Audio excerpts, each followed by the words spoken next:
Good morning. I am making quite a few batches of tomato ketchup this morning.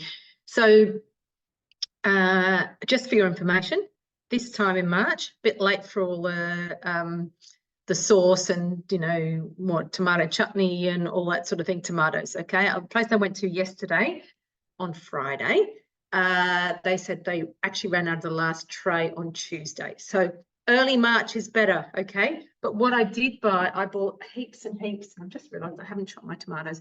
Heaps and heaps of beautiful truss tomatoes. So I am going to make the tomato ketchup. Hold on, bear with me. I had to actually quarter my tomatoes. So what we'll do, I will talk you through the recipe and quarter my tomatoes at the same time. So basically, it's a tomato ketchup. Now, this, I'm pretty sure this is an English recipe, no, ketchup, but I can check that down the bottom of here. Oh, I can on my phone. Let me just check.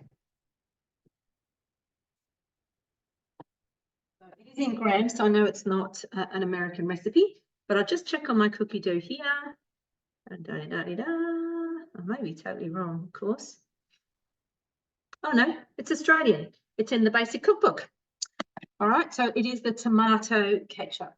So start cooking a kilo of fresh tomatoes cut into quarters. So I'm just going to literally quickly, won't take long to do these, chop these into quarters. Don't worry, everything else is ready and prepped. Just got a little bit ahead of myself. Anyway, all good. Oops. 5-second rule.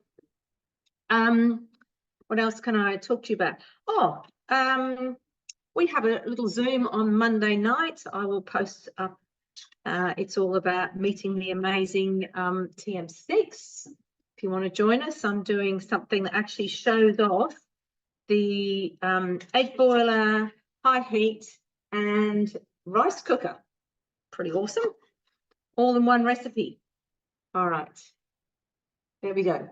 Just over a kilo. I'll keep that half. Might be all the difference, you know, all I need to make up one other whole batch. So I'll hang on to that. All right, then I need 180 grams of red capsicum.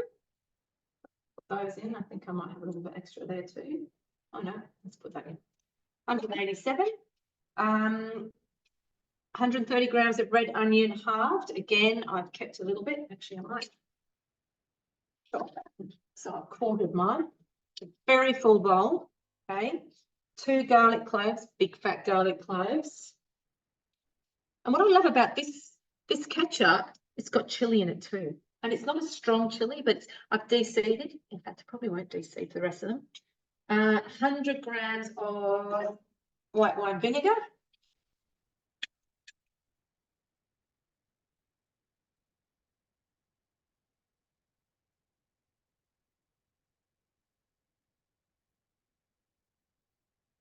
$99, I think that'll do. Okay. And then it's going to it wants me to put the lid on.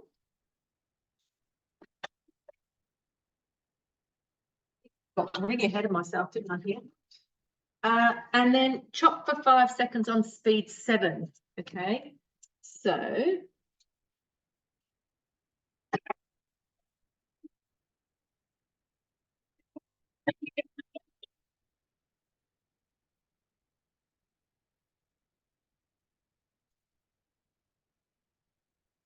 literally, it's going to be a bit hard to show you, I think, but it is just like it's all chopped up. Amazing, really incredible. 5 seconds, all that vegetable. Okay, so I'm going to pop the cinnamon mountain on. But how long has that taken? Like, it's the only time on the Thermomix is 5 seconds and a little bit of chopping time, but really minimal chopping time for the rest of it. So 40 minutes, 120 degrees, speed 2. And obviously, I'm not going to hang around for 40 minutes. So, and I'm sure you don't want to hang around for 40 minutes. So what I'm going to do is go into Cookie Dough and show you this recipe so you know what the rest of it's about. But it is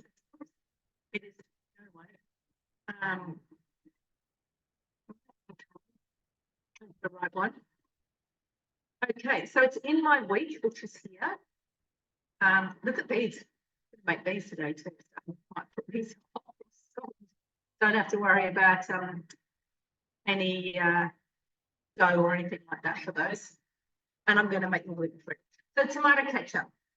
All right, it makes 650 grams. I don't know if it's make it our own. So with this, you want it's not going to take any more than that. So in the bowl, 650 grams is absolutely max.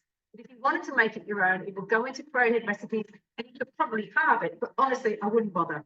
I'm going to make as much as I possibly can because it's so delicious. So it's easy. Prep time is 10 minutes. I dispute that. That's really didn't take me that long. An hour and 10 minutes in total. So we've done this bit, all right? So the tomatoes, capsicum, onion, garlic, chili, and vinegar, chop, and then cook for 40 minutes. So after that's finished, I'm going to go add the nutmeg. So we've got bitter ground nutmeg, mustard seed, black peppercorns, a bay leaf, hot paprika, cayenne pepper. So all those things are going to add a bit more spice, the salt, and 100 grams of brown sugar. Then it cooks for 15 to 20 minutes, 120, placing the simmering basket on top, speed 2. And after that, all you do is blend. So you get a really delicious sauce. And I made a whole heap this time last year, and we're just about coming to the end of it. So I actually froze it last year. I don't know, but I'm going to have to do a really good job of sterilizing my jars and make sure that it's perfectly okay in the jars. So I am going to put a big pot on the stove to boil up the jars, just because I can sterilize a whole lot more.